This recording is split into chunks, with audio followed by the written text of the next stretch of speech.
घरोघरी मातीच्या चुली मालिकेच्या आजच्या भागामध्ये आपण पाहणार आहोत। आता इकडे अवंतिका सुरुवातीला म्हटलेली असते की आई आपली सगळी मेहनत सगळं काही इथे धुळीस मिळालेलं आहे। तेव्हा सुमित्रा म्हणत असते हे सगळं त्या ऐश्वर्यामुळे झालेलं आहे। आपण किती मेहनत केली होती, किती काही गोष्टी केल्या होत्या जेणेकरून आपल्याला थोडेफार पैसे मिळतील आणि आपण दिवाळी साजरी करू शकू असं आपल्याला वाटलं होतं। तेव्हाच आता छोटूशी ओवी पुढे येते आणि ती म्हणत असते म्हणजे आजी आपण यावर्षी दिवाळी साजरी नाही करणार, मला नवीन ड्रेस नाही मिळणार आहे, आपण फटाके वगैरे नाही आणणार आहे, आपण फराळ वगैरे काहीच करणार नाहीये काय, असं सुद्धा आता छोटूशी ओवी इथे बोलत असते। आणि तेव्हा लगेच आता इकडे आजी म्हणत असतात अगदीच दिवाळीच्या अगोदरच आपल्या या घरामध्ये बॉम्ब फुटलेला आहे। तेव्हा जानकी म्हणत असते आजी प्लीज तुम्ही आता यामध्ये बोलू नका ना, प्लीज शांत बसा ना।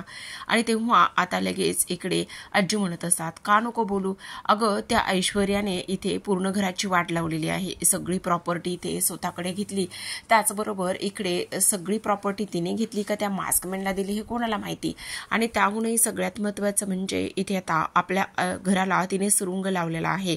आणि बघा ना, ज्या गोष्टी लोकांमुळे ते हे सगळं झालेलं आहे त्या लोकांना ह्या सगळ्या गोष्टी हे सगळं काही ह्या सगळ्या गोष्टींची अजिबात इथे काहीच पडलेली नाहीये असं म्हणून आता लगेच लताबाई आतमध्ये निघून जातात। तर त्यांच्या मागे सुद्धा जानकी निघून गेलेली असते।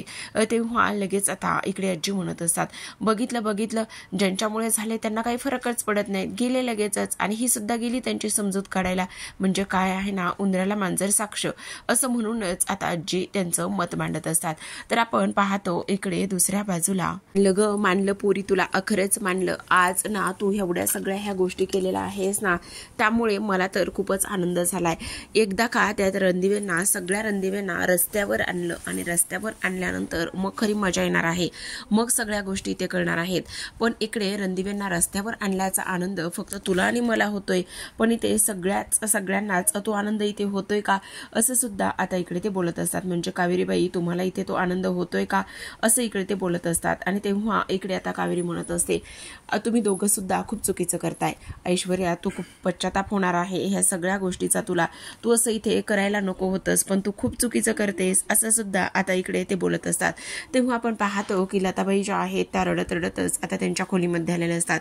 लताबाई जेव्हा रडत त्यांच्या खोलीमध्ये येतात तेव्हा जानकी त्यांच्या पाठीमागे आलेली असते आणि पाठीमागे आल्यानंतर इकडे ती तिला समजावत असते। ती म्हणत असते अगं आई हे सगळं काय चाललेलं आहे, प्लीज तू का रडतेस, प्लीज रडू नकोस ना वगैरे वगैरे हे सगळं ती तिला समजावत असते। आणि तेव्हा तू नको काळजी करूस, पण कशी नको काळजी करू, आज माझ्यामुळे हे सगळं काही झालेलं आहे, ह्या सगळ्या गोष्टीला इथे मीच जिम्मेदार आहे असं इकडे ती बोलत असते। तेव्हाच जानकी म्हणत असते नाही गाई ह्या सगळ्या गोष्टीला तू जिम्मेदार अजिबात नाहीयेस, तू काय एवढा स्वतःला त्रास करून घेतेस, प्लीज ह्या सगळ्या गोष्टीचा तू स्वतःला नको ना त्रास करून घेऊ। पण त्यावर लगेच आता लताबाई म्हणत असते पण ह्या घरामध्ये मी कशासाठी आले होते आणि काय होऊन बसलंय हे तरी तुला कळतंय का, बघ ना, आणि इथे मीच माझ्या मुलीच्या संसाराला सुरुंग लावत आहे असंच मला इकडे वाटत आहे असं सुद्धा आता इकडे ती बोलत असते। तेव्हाच आता जानकी म्हणत असते हे बघ आई हे सगळं काही तू मुद्दामून नाही केलेलं आहे आणि त्याचबरोबर इथे ह्या सगळ्या गोष्टी इथे तू स्वतःवर अजिबात घेऊ नकोस बरं। त्यावर लगेच लताबाई म्हणत असतात नाही ग जानकी, मला ह्या सगळ्या गोष्टीचा खूप गिल्ट येतोय, जेव्हा मी ह्या सगळ्यांसमोर जाते ना तेव्हा असं वाटतंय की माझ्या मुलीच्या संसाराला विघ्न आणि सुरुंग माझ्यामुळेच लागला आहे। त्यावर जानकी म्हणत असते हे बघ आई प्लीज आता तू शांत हो, तू काळजी करू नकोस, माझ्यावर आणि तो वर बसलाय ना त्यावरती पूर्ण विश्वास आहे, माझ्या अवतीभोवती तू आणि इथे सगळी माझी माणसं आहेत ना, त्यामुळे इथे आपण किती दलदलीमध्ये फसलेलं असलो, किती काही जरी झालेलं असलं ना तरी त्या सगळ्या गोष्टीतून आपण नक्की बाहेर पडू असं सुद्धा आता इकडे जानकी बोलत असते। त्यावर लताबाई म्हणत असतात जानकी खरंच असंच होणार आहे का, ह्या सगळ्या गोष्टी अशाच होतील का। तेव्हा जानकी म्हणत असते हो आई हे सगळं असंच होणार आहे, तू नको काळजी करूस। त्यावर लताबाई म्हणतायत हो ग बाई हे सगळं असंच होऊ देत। तर इकडे आपण पाहतो की आता जे सयाजी काका आहेत ते मात्र इथे खूप चिडलेले असतात आणि चिडल्यानंतर इथे ते कावेरीला म्हणत असतात झालं का तुमचं सुरू झालं, तुम्हाला नेहमी त्या रणदिव्यांचाच का आणि कशामुळे पुळका येतोय हेच मला काही कळत नाही। त्यावर कावेरी म्हणत असते हसा तुम्हाला ना आता काय हसून घ्यायचंय ना तेवढं तुम्ही हसून घ्या, त्याने काही एक फरक पडणार नाही, पण एक गोष्ट मात्र लक्षात ठेवा, तुमच्यासुद्धा पापांचा घडा हा लवकरच भरणार आहे. त्यावर लगेच सयाजी म्हणत असतात, हे बघा तुम्हाला ना सगळ्यात जास्त पुळका त्याच लोकांचा आहे, त्यामुळे आम्ही तुम्हाला काहीच नाही बोलू शकत. आता इकडे ऐश्वर्या लगेच म्हणत असते, काहीही कराई काहीही, पण काही जरी झालं ना तरी सुद्धा या वर्षीची जी दिवाळी आहे ना ती दिवाळी इथे रणदिवे जे आहेत ना ते बिना पैशाचीच साजरी करणार आहेत. काही जरी झालं ना तरी सुद्धा काहीही होऊ दे असं इकडे आता ती बोलत असते. तेव्हा आपण पाहतो प्रेक्षकांनो की आता इकडे ऐश्वर्याने ह्या सगळ्या गोष्टी सांगितल्यानंतर इकडे मात्र लगेचच जी काही कावेरी आहे ती म्हणत असते, जा तुला जे काही करायचं आहे ना ते तू कर, मला त्याने काही एक फरक पडणार नाही. पण इकडे ऐश्वर्या म्हणते, आता बघ तू या वर्षीची रणदिव्यांची दिवाळी मी कशी साजरी करायला लावते आणि काय होतंय तर. त्यावर आता कावेरी म्हणत असते, तू नको काळजी करूस ऐश्वर्या, तुझं तू बघ. ऐश्वर्याने आता रणदिव्याकडला एवढा मोठा गेम केल्यामुळे आता खूपच मोठा धमाका होणार असतो. तर आता प्रेक्षकांनो आपण पाहतो की इकडे आता रणदिव्यांच्या घरामध्ये 3 मुलं मुली आलेली असतात, 1 मुलगी आणि 2 मुलं असतात. आणि ते म्हणत असतात आल्याबरोबर, आहे का कोणी घरामध्ये? हो, हे ऋषिकेश रणदिव्यांचं घर हेच आहे का? हो हो हेच आहे, पण तुम्ही कोण? त्याचं काय आहे ना, आम्हाला ना फराळाची ऑर्डर द्यायची होती, आम्ही एक रील पाहिली आणि त्यानंतर आम्ही इथे आलोय, पण आता ना आम्ही नाही बनवत आहे फराळ. अहो आम्ही तुमची रील पाहिली ना त्यामुळे इथे आलेलो आहोत. बरोबर असं आहे का? बरोबर, जरा थांबताय का तुम्ही, थोडा वेळ थांबताय का प्लीज? असं म्हणून आता लगेच सारंग जो आहे ना तो घरातील सगळ्यांना आवाज देत असतो. आणि सारंगने सगळ्यांना आवाज दिल्यानंतर आता सगळीजण तिथे आलेली असतात. सगळीजण तिथे आल्यानंतर आपण पाहतो की आता कोण आहे काय आहेत ही लोक असं विचारलं जातं. आणि तेव्हा लगेच आता सारंग म्हणत असतो, अगं वहिनी ही लोक तीच आहेत, हे बघ ना आपल्याला हे लोक इथे फराळाची ऑर्डर देण्यासाठी आलेले आहेत. तेव्हा आपण पाहतो की आता लगेचच जो काही सारंग आहे तो म्हणत असतो, पण वहिनी ह्यांना खरंच आपल्याला खूप मोठी फराळाची ऑर्डर द्यायची. तेव्हा लगेच आता इकडे जानकी म्हणत असते, अहो पण एक गोष्ट सारंग भाऊजी त्यांना सांगितलं का की आपला स्टॉल जो आहे ना तो इथे बंद पडलेला आहे म्हणून? तेव्हा सारंग म्हणत असतो, हो त्यांना मी सगळं सांगितलेलं आहे, पण इथे ते ना इथे अवंतिका आणि सौमित्रची रील बघून आलेले आहेत. अरे वा, ती रील एवढी व्हायरल झाली आणि ती रील तुमच्यापर्यंत पोहोचली. तेव्हाच आपण पाहतो की जानकी म्हणत असते, हो पण तुम्हाला एक गोष्ट सांगू का, आम्हाला ना जी फराळाची ऑर्डर द्यायची आहे ना ती एकदम तुम्ही एवढी छोटी नाही देता येणार. जर तुमची फराळाची ऑर्डर खूप मोठी असेल, क्वांटिटीमध्ये असेल तर आम्ही घेऊ शकतो. तेव्हा लगेच आता ती लोक म्हणत असतात, म्हणजे ती मुलं म्हणत असतात, हो तर आमची खरं तर फराळाची ऑर्डर जी आहे ना ती खरंच खूप मोठी आहे, म्हणजे आम्हाला क्वांटिटीमध्येच द्यायची. आता आमच्या हॉस्टेलवर खूप सारे मुलं मुली आहेत आणि त्यांना सगळ्यांनाच फराळ पाहिजे आहे आणि तुमची रील बघितली आणि तुमची रील बघितल्यामुळेच आम्ही इथे आलेलो आहोत असं सुद्धा आता इकडे ते बोलत असतात. जानकी म्हणत असते, चालेल ना आम्हाला काहीच हरकत नाही, आम्ही नक्की तुमचा हा जो काही फराळ आहे ना तो नक्कीच बनवण्याचा प्रयत्न करू. तेव्हा लगेच आता त्यातली एक मुलगी पुढे येते आणि जानकीला ॲडव्हान्स देत असते. आता जानकीला ॲडव्हान्स दिल्यानंतर आपण पाहतो की इकडे लगेचच जी काही जानकी आहे ती म्हणत असते, तुम्ही अजिबात काळजी करू नका, तुम्हाला वेळेत फराळ मिळेल. आणि ती लोक मुलं म्हणत असतात, हो आणि तुम्हाला आणखी एक गोष्ट सांगू का, इथे ह्या सगळ्या गोष्टीमुळे ना आणखी एक गोष्ट इथे होऊ शकते, तुम्हाला आमच्या हॉस्टेलवरील आणखी काही इथे ऑर्डर सुद्धा मिळू शकतात आणि काही ऑर्डर मिळाल्यानंतर तुम्ही खरंच खूप जास्त तुम्ही लकी व्हाल असं सुद्धा इकडे आता ती लोक बोलत असतात. तेव्हा लगेच आता जानकी ॲडव्हान्स घेतलेला असतो आणि ती इकडे सौमित्र आणि ऋषिकेशला सांगत असते, हे पैसे घ्या आणि हे पैसे घेऊन ताबडतोब तुम्ही इथे आम्हाला किराणा आणून द्या आणि जर तुम्ही आम्हाला ताबडतोब किराणा आणून दिला तर मग लवकरच आपली जी काही ऑर्डर आहे ती सुद्धा इथे आता अपूर्ण होईल असं सुद्धा इकडे ती लोक बोलत असतात. तेव्हाच आपण पाहतो की आता इकडे जी जानकी आहे ती म्हणत असते, चला आता पटकन तयारीला लागलं पाहिजे, कामाला लागलं पाहिजे असं म्हणून सौमित्र आणि त्याचबरोबर जो काही ऋषी आहे ते दोघे सुद्धा आता इकडे फराळाचं सामान आणण्यासाठी किंवा राशन आणण्यासाठी गेलेले असतात. तर ते दोघं इकडे गेल्यानंतर जानकी आणि त्याचबरोबर इकडे जी अवंतिका आहे त्या दोघी सुद्धा इथे आता बेसिक तयारी करण्यासाठी निघून गेलेल्या असतात. तर आता प्रेक्षकांनो इकडे दुसऱ्या दुसऱ्या बाजूला आपली आजी जी आहे ना ती सुमित्राचे कान भरत असते, कारण आजीचं आपल्या कामच ते असतं प्रत्येक वेळी कान भरणं आणि प्रत्येक वेळी त्याच गोष्टी करणं. आता इकडे ती म्हणत असते, आता तरी सौमित्रा डोळे उघड, डोळे उघड, अगं आता तरी डोळे उघडून जरा बघ. अगं काय म्हणतेस आई हे तू, मी काय करणार आहे आणखी, अगं असं काय करतेस. तुला एक गोष्ट सांगू, त्या जानकीने त्या मास्कमॅनला इथे प्रॉपर्टीचे पेपर नेऊन दिले आणि मास्कमॅनला प्रॉपर्टीचे पेपर नेऊन दिल्यामुळे ह्या सगळ्या गोष्टी झाल्यात हे तुझ्या लक्षात येत नाहीये का. आणि त्याचबरोबर तुला माहिती हे सगळं जानकीमुळे झालंय. अगं आई तू अशी काय करतेस, आत्ता सुद्धा ह्या सगळ्या गोष्टी तू अशा का बोलतेस. अगं मुलं इथे काहीतरी करण्याचा प्रयत्न करतायत ना, मग तरी सुद्धा इथे तू त्यांनाच नावं ठेवण्याचा का प्रयत्न करतेस. काय गरज आहे ह्या सगळ्या गोष्टी इथे करण्याची आणि काय गरज आहे नावं ठेवण्याची. प्लीज आई असं काहीच करू नकोस, नको अशी नावं ठेवू, नको असं काही करू. अगं तुला माहिती का इथे त्या मास्कमॅनने ऐश्वर्याला पैसे दिलेत.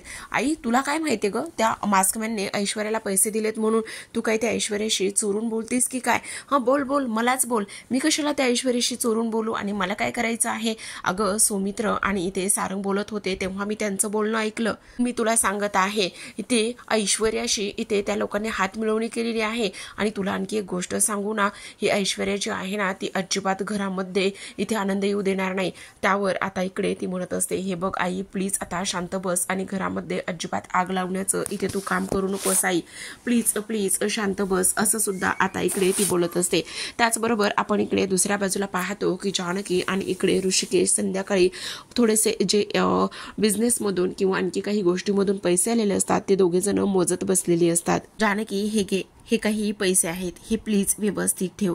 तेव्हाच जानकी म्हणत असते, एक काम करा ना ऋषिकेश, हे पैसे जे आहेत ना हे तुमच्याकडेच ठेवा. अगं असं काय करतेस, हे पैसे तुझ्याकडे ठेव ना, असं का करतेस तू. तेव्हाच जानकी म्हणत असते, नाही नाही प्लीज हे पैसे तुमच्याकडेच ठेवा ना प्लीज. तेव्हा आता इकडे ऋषिकेश म्हणत असतो, काय झालंय जानकी, अशी का बोलतेस आणि का म्हणतेस हे पैसे इथे माझ्याकडेच ठेवा म्हणून, खरं खरं सांग काय झालेलं आहे.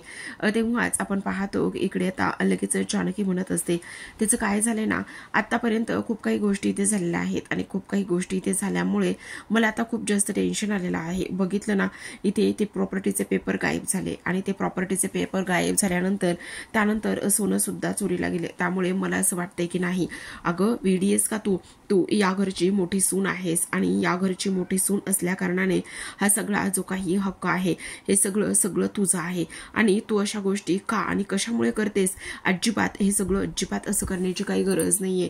प्लीज हा सगळा मान तुझा आहे आणि हा सगळा मान तुझा असल्या कारणाने इथे हे सगळे पैसे वगैरे हे सगळं काही इथे तूच ठेवायचं आहेस. घे, अजिबात कसलाच संकोच वगैरे करायचा नाहीये. आणि त्यावर लगेचच आता जानकी म्हणत असते, बरं ठीक आहे पण माझं एक काम कराल का. तेव्हा लगेचच आपण पाहतो की काय काम करायचं आहे असं विचारल्यानंतर लगेच आता ती म्हणत असते, हे थोडंफार वाहन सामान आहे, प्लीज मला हे थोडंफार वाहन सामान वगैरे तुम्ही आणून द्याल का. जर हे जे काही सामान आहे ना ते तुम्ही मला जर आणून दिलं तर बऱ्याच गोष्टी इथे मार्गी लागतील. तेव्हाच ऋषिकेश म्हणत असतो, हो नक्कीच आणून देतो. तर आता प्रेक्षकांनो आपण पाहतो की इकडे दुसऱ्या बाजूला अवंतिका आणि जो सौमित्र आहे ते दोघे सुद्धा इथे बसलेले असतात.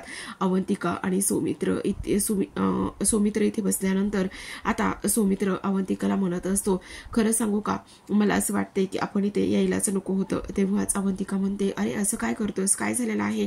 तेव्हा इकडे आता तो म्हणत असतो, अगं बघ ना माझ्यामुळे तुला इथे किती आणि काय काय गोष्टी इथे सहन कराव्या लागत आहेत. मला असं हे तुला नाही सहन करायला नव्हतं लावायचं. तेव्हाच इकडे आता अवंतिका म्हणत असते, अरे इथे सोमी तू वेडा आहेस का आणि असं वेड्यासारखं का आणि कशामुळे बोलतोयस, प्लीज असं नको बोलूस. आणि तेव्हा इकडे ह्या सगळ्या गोष्टी तुझ्या एकट्याच्या थोडी नाहीत आणि आज आपण इथे आहोत म्हणून आपल्याला ह्या सगळ्या गोष्टी इथे समजतायत. तरी जर आपण इथे नसतो तर आपल्याला ह्या सगळ्या गोष्टी इथे समजल्या असत्या का, त्या समजल्या. मग तू असा इथे विचार का करतोयस, प्लीज असा विचार करू नकोस. पण इकडे सौमित्र म्हणतो, पण तुला एक गोष्ट सांगू का, माझ्यामुळे तुला हे सगळं काही सहन करावं लागत आहे. त्यावर लगेचच आता इकडे अवंतिका म्हणत असते, नाही अजिबात नाही, तू अजिबात काळजी करू नकोस आणि उलट ह्या अशा क्षणाला इथे आपण असणं आणि त्याचबरोबर दादा बहिणींना आपली इथे मदत होणं हे जास्त किती महत्वाचं आहे हे सुद्धा गरजेचं नाहीये का. तेव्हा इकडे आता सौमित्र म्हणत असतो, हो तू बोलते बोलतेस ते अगदीच बरोबर आहे, पण तरी सुद्धा ग. तर आता प्रेक्षकांनो इकडे आपण पाहतो की दुसऱ्या बाजूला आता एक ऐश्वर्याचा एक माणूस असतो जो की इकडे आता जी आपली माया आहे तिच्यावरती वॉच ठेवायला तिने पाठवलेला असतो आणि मायावरती वॉच ठेवायला पाठवलेल्या माणसाला आता इकडे तिने सांगितलेलं असतं. आता ती माया घरातून बाहेर पडली की मग ती कुठे जाते, काय करते, ह्या सगळ्या गोष्टी इन डिटेलमध्ये तुम्ही मला सांगायच्या आहेत. काही जरी झालं ना तरी सुद्धा तिचा पाठलाग करायचा आहे. काही जरी झालं ना तरी सुद्धा इथे तेव्हा माया घराच्या बाहेर पडलेली आहे हे दाखवलेलं आहे आणि तेव्हा तो माणूस तिचा पाठलाग करत आहे हे सुद्धा आपण पाहतो. तर इकडे आता दुसऱ्या बाजूला आपण वळूयात. इकडे जानकी आज छान तयार झालेली असते आणि छान तयार झाल्यानंतर आता आपण पाहतो की जानकीने छान आवरावरी करून घेतलेली असते. तेव्हाच ऋषिकेश तिच्या पाठीमागे येऊन उभा राहतो आणि ऋषिकेश तिच्या पाठीमागे येऊन उभा राहिल्यानंतर तिच्या गळ्यामध्ये खूपच सुंदर असा दागिना जो जानकीने इथे रात्री बनवला होता तो तिने त्याने घातलेला असतो. जानकीने अगदीच आता सगळे सोन्याचे दागिने वगैरे काहीच तिच्याकडे नसतात आणि सोन्याचे दागिने वगैरे काहीच नसल्या कारणाने आता इकडे सगळ्यात महत्त्वाचं म्हणजे तिने हातानेच ऋषिकेशकडून काही सामान मागून घेतलेलं असतं आणि त्या सामानामधून तिने स्वतःकरिता सुंदर असा दागिना इथे बनवलेला असतो. आता स्वतःकरिता सुंदर असा दागिना बनवल्यानंतर इथे ती तो दागिना ऋषिकेशच्या हाताने घालत असते. तेव्हाच इकडे ती म्हणत असते, अरे वा काय करताय हे. तेव्हा ऋषिकेश म्हणत असतो, अगं काय करतोय म्हणजे माझ्या बायकोने रात्री एवढा सुंदर असा दागिना बनवलेला आहे, तोच दागिना इथे मी घालत आहे असं सुद्धा इकडे आता तो बोलत असतो. तेव्हाच इकडे आता तेवढ्यात ओवी आलेली असते आणि ओवी तिथे आल्यानंतर ती म्हणत असते, आई सांग ना मी कशी दिसते. असं म्हटल्यानंतर लगेच आता जानकी तिला म्हणत असते, काय सांगू खूपच कमाल दिसत आहे माझं ओवी बाळ असं म्हणून तिचं ती कौतुक करत असते. पण मला एक गोष्ट सांगा, कोणाची नजर नको लागायला आणि असं म्हणून जानकी तिला काळा टिका लावत असते आणि जानकीने काळा टिका लावल्याबरोबर आता इकडे जो आपला ऋषी आहे तो सुद्धा तिला म्हणत असतो, माझं इथे गोड परी अशी क्यूट दिसत आहे, माझी गोड अशी प्रिन्सेस दिसत आहे. तेव्हा ती म्हणत असते, पण मला एक गोष्ट सांगा, माझा गुलाबजाम काका कुठे गेलेला आहे. गेस कर बरं गुलाबजाम काका कुठे गेलेला असेल तर. नाही सांगतायत. अगं तो ना या ओवीसाठी छान असे गोड फटाके आणायला गेलेला आहे. काय सांगताय, मग मी तोपर्यंत सगळ्यांना दिवाळीच्या शुभेच्छा देऊन येते असं म्हणून ओवी आता धावतच निघून गेलेली असते. तर आता जानकी म्हणत असते, माझा खरा दागिना माझ्या समोर आहे. तेव्हा ऋषिकेश तिला म्हणत असतो की पुढच्या दिवाळीपर्यंत मी सोन्याचा खरा दागिना तुझ्या गळ्यामध्ये घालेल. तर आता प्रेक्षकांनो इकडे ती ऋषिकेशला तिचा खरा दागिना म्हटलेली असते. तर आजच्या भागामध्ये एवढंच. उद्याचा भाग खूपच इंटरेस्टिंग असा दाखवलेला आहे. उद्याच्या भागामध्ये आपण पाहत आहोत की आता इकडे सगळेजण लक्ष्मीपूजनासाठी तयार झालेले असतात आणि सगळेजण लक्ष्मीपूजनासाठी तयार झाल्यानंतर इकडे मात्र ज्या आजी आहेत आजी इथे म्हणत असतात, पण मी काय म्हणते यावर्षीचं जे काही लक्ष्मीपूजन आहे ते आपण अवंतिकाला करायला दिलं तर. आणि तेव्हा सगळेजणच तिच्याकडे पाहत असतात. आता मुद्दाम इथे आजी ह्या सगळ्या गोष्टी इथे बोललेल्या असतात. तर आता नाना म्हणत असतात, हे काय आता नवीन. आणि तेव्हा लगेच आता इकडे जी काही सुमित्रा आहे ती सुद्धा म्हणत असते, अगं आई तुझं हे सगळं काय चाललेलं आहे, तुझ्या मनामध्ये कधी काही येतं. तेव्हाच ती म्हणत असते, अगं कधी काही कुठे काय येतं, मी अगदीच बरोबर बोलत आहे ना. तर आता प्रेक्षकांनो इकडे दुसऱ्या बाजूला इकडे ऐश्वर्याची दिवाळी मात्र खूपच दणक्यामध्ये सुरू असते आणि ऐश्वर्याची दिवाळी दणक्यामध्ये सुरू असताना आपण पाहतो की ऐश्वर्याने आता दागिने घातलेले असतात. तेव्हाच आता कावेरी तिथे येते आणि कावेरी तिथे आल्याबरोबर आपण पाहतो की इकडे लगेचच ती म्हणत असते, अगं काय करतेस तू तर किती एकटी पडलेली आहेस. ह्या गोष्टी इथे तुला कळतायत का. आणि हे दागिने वगैरे ह्या सगळ्या गोष्टींची काहीच गरज नाहीये आणि हे असून सुद्धा त्याचा काहीच उपयोग नाही, फायदा नाही असं कावेरी म्हणत असते. तेव्हाच आता इकडे ती बोलल्यानंतर इकडे जी ऐश्वर्या आहे ती मात्र सगळ्या घरामध्ये दिवे वगैरे लावण्याचा प्रयत्न करत असते आणि दिवे वगैरे लावण्याचा प्रयत्न केल्यानंतर आता ती इकडे आपण पाहतो की सगळ्यात महत्त्वाचं म्हणजे जी काही कावेरी आहे तिने मात्र तिची कान उघडणी केलेली असते. तर आता प्रेक्षकांनो इथे ऐश्वर्याने दिवे लावलेले असतात आणि दिवे लावत असतानाच आता तिच्या पूर्ण साडीला जो आहे तो इथे पेट घेतलेला असतो आणि इकडे ती जोरातच ओरडत असते की मला वाचवा म्हणूनच ओरडत असते, डॅडा प्लीज. आपण इकडे मात्र ऐश्वर्या एकटीच पडलेली असते. तर आता प्रेक्षकांनो ऐश्वर्या एकटी पडले तर इकडे ह्या लोकांकडे पैसा पाणी काहीच नसून त्या लोकांची दिवाळी मात्र आनंदात साजरी होताना दिसत आहे. तर पाहत रहा घरोघरी